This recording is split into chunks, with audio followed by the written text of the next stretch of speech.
Hello students, कैसे हो आप लोग। आज अपने स्टार्ट करने वाले हैं क्लास 10 का गाला का जो असाइनमेंट है, जिसमें अपने बात करने वाले Gujarati subject paper number 6 section A की। ओके, तो स्टार्ट करेंगे वीडियो को। सेक्शन ए का નીચેના જોડકા યોગ્ય રીતે જોડીને ફરીથી લખો। तो उसमें फर्स्ट क्वेश्चन दिया गया है प्रयाण, वो किस में से लिया गया? नवलकथा खंड में से। सेकंड है टिफिन, तो वो आता है लघु कथा, भाई साहित्य का प्रकार है। नेक्स्ट झबक ज्योत, तो वो आता है एकांकी। ओके गाइस, नेक्स्ट નીચે આપેલા વિકલ્પોમાંથી યોગ્ય વિકલ્પ પસંદ કરી ખાલી જગ્યા પૂરો। ટિકિટ માટે ભદ્રમ ભદ્ર ખાલી જગ્યા શબ્દ પ્રયોજે છે, તો ભદ્રમ ભદ્રમ કયો શબ્દ પ્રયોજે છે? તો મૂલ્ય પત્રિકા। માથેરાનમાં સર્વજ્ઞભાઈ ખાલી જગ્યા પોઈન્ટ પર નારિયેળનું પાણી પીતા, તો કયા પોઈન્ટ પર? પનોરમા પોઈન્ટ પર। ओके गाइस, तो माथेराનમાં સર્વજ્ઞભાઈ પનોરમા પોઈન્ટ પર નારિયેળનું પાણી પીતા। નીચે આપેલા વિધાનો ખરા છે કે ખોટા તે જણાવો। તો પહેલું આવશે ટિફિન કૃતિના લેખકનું નામ પ્રેમજી પટેલ છે। શું આવશે? સાચું ખોટું? તો સાચું। ટિફિન કૃતિના લેખકનું નામ પ્રેમજી પટેલ છે, સાચું। નેક્સ્ટ, શિવ પુરાણીનો ભાણેજ વલ્લભો અંગ્રેજી ભણવા મુંબઈ ગયો હતો, તો એ ખોટું છે। શિવ પુરાણી શંભુ પુરાણી હતો, રાઈટ। તો આ વાક્ય ખોટું આવે। નીચે નીચે આપેલા પ્રશ્નોના એક વાક્યમાં ઉત્તર લખો। પહેલા ક્વેશ્ચન है સામગ્રી તો સમાજની છે, પાઠમાં કયા દેશની ઘટના છે? તો આ પાઠમાં જર્મની દેશની ઘટના છે। નેક્સ્ટ, ગુજરાતના સુલતાનોના સમયમાં દીવ કોણે જીતી લીધું હતું? તો ગુજરાતના સુલતાનોના સમયમાં પોર્ટુગીઝે દીવ જીતી લીધું હતું। નેક્સ્ટ, જેઠીબાઈની ઓઢણી કયા નામથી विख्यात बनी? तो उसमें आंसर आएगा जेठीबाईनी ओढ़णीનું નામ પાન द जेठी नामથી विख्यात बनी। उसके बाद नीचे आपेला प्रश्नों 2-3 वाक्य में उत्तर लखो। कब्रस्तान में आवती मरवाना छोड़नी सोडमनी रमजू पर सी असर थई? तो कब्रस्तान में आवती मरवाना छोड़नी सोडम रमजू मीरना नाक में जता ज ते खचकाईने ऊभो रही गयो। गजवामांथी पैसा काढ्या अने हरख भेर गाड़ा पासे जईने ले गगी आ कापड़ाना करीने आपू छू एम कहीने गौरीने आपी दीधा। ओके गाइस, नेक्स्ट, मजूरो घास कापवा आवता त्यारे बलाई अने काकी वच्चे सी वात थती? तो मजूरो घास कापवा आवता ते बलाईनो सौथी वधु दुखनो दिवस बनतो। अगेन रिपीटेड, मजूरो घास कापवा आवता ते बलाईनो सौथी वधु दुखनो दिवस बनतो। ते काकीने कहेतो पेला मजूरोने कहो ने मारा वृक्षो न कापे। काकी एने जवाब आपता कहता बलाई तू केवी गांडा जेवी वातो करे छे?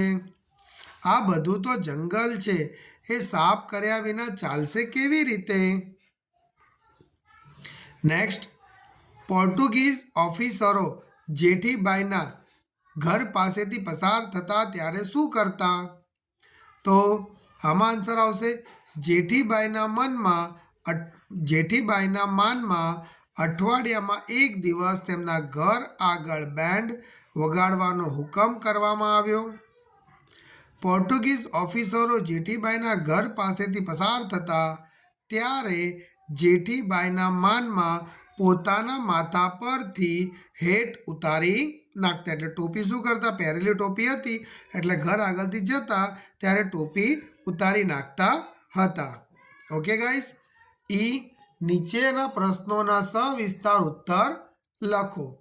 તો પહેલા ક્વેશ્ચન क्या दिया हुआ है, सहकारी क्षेत्रे क्रांति लावा माटे कुरियन ने आपेलो फाळो श्वेत क्रांतिना प्रणेताओ पाठना आधारे वर्णवो. तो आंसर आएगा अमूल डेरीना स्थापक त्रिभुवनदास पटेल स्वप्नद्रष्टा હતા. તો એ અમૂલ બ્રાન્ડ સ્વરૂપે વિશ્વના નકશા પર તેને પ્રસ્થાપિત કરનાર ડૉક્ટર વર્ગીસ કુરિયન સ્વપ્નશીલ હતા. ત્રિભુવનદાસ પટેલની સાથે કામ કરીને એમણે ડેરીનો ખૂબ વિકાસ કર્યો.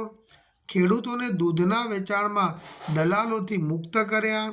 તેમણે ગુજરાતમાં જ નહીં પરંતુ ભારતમાં ઘણા બધા રાજ્યોમાં દૂધ એકત્રીકરણની યોજના શરૂ કરી.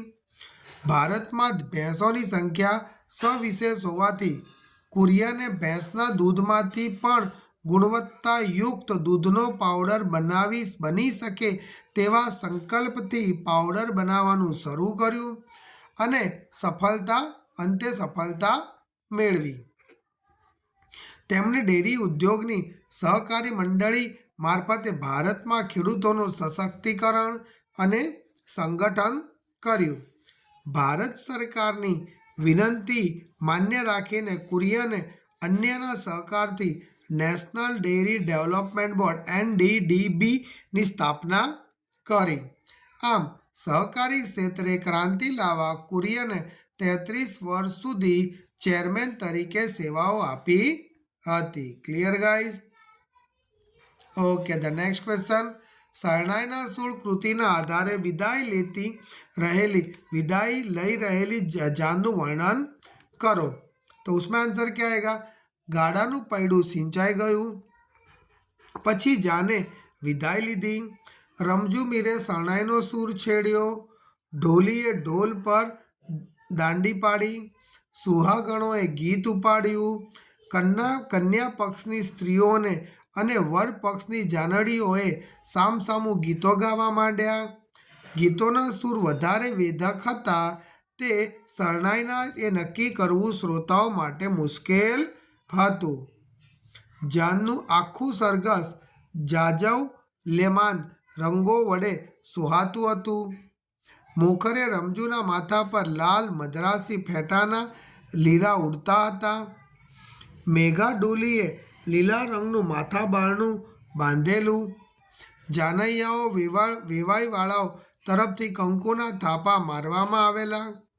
તેથી તે આખો સમૂહ લાલ ભડક લાગતો હતો.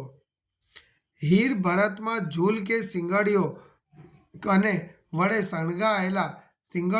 શણગારાયેલા બળદ તો સાવ જુદા જ તરી આવતા. ગાડામાં બેઠેલા વનરાજાના જરિયન જામો એમના હાથમાંથી તલવારનું રંગીન તેમજ કન્યાનું પચરંગી પટોળું એક વિશિષ્ટ રંગ સૃષ્ટિ રચી જતું હતું. આ ઉપરાંત એમની પાછળ વિદાય ગીતો ગાતી સુહાગણોના અવનવા પટકુળોમાં તો રંગમેળો જામતો જોવા મળતો હતો. Okay guys, the next question 16. પોર્ટુગલના પાદરીઓ ખ્રિસ્તી ધર્મ ફેલાવવા માટે કેવી રીતો અપનાવતા હતા? તો પોર્ટુગલના પાદરીઓ ભારતમાં ખ્રિસ્તી ધર્મના ફેલાવવા માટે જમીન આસમાન એક કરી રહ્યા હતા. તેઓ અજ્ઞાન અને ભોળા લોકોને લાલચમાં લપટાવીને તેમને ખ્રિસ્તી ધર્મમાં ખેંચી લાવતા હતા.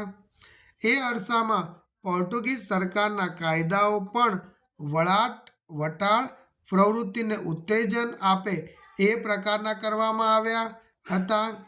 એમાં એક કાયદો એવો હતો કે કોઈ પણ બાળક નિરાધાર હોય તો તેને બળજબરીથી ખ્રિસ્તી બનાવીને તેના માલ મિલકત જપ્ત કરી લેવા. આ રીતે પોર્ટુગલના પાદરીઓ ख्रिस्ती धर्मों फैलाव करता था. ओके, सो दैट्स यहाँ पे अपना वीडियो फिनिश होता है. वीडियो पसंद है वीडियो को लाइक और चैनल को सब्सक्राइब करना मत भूलना.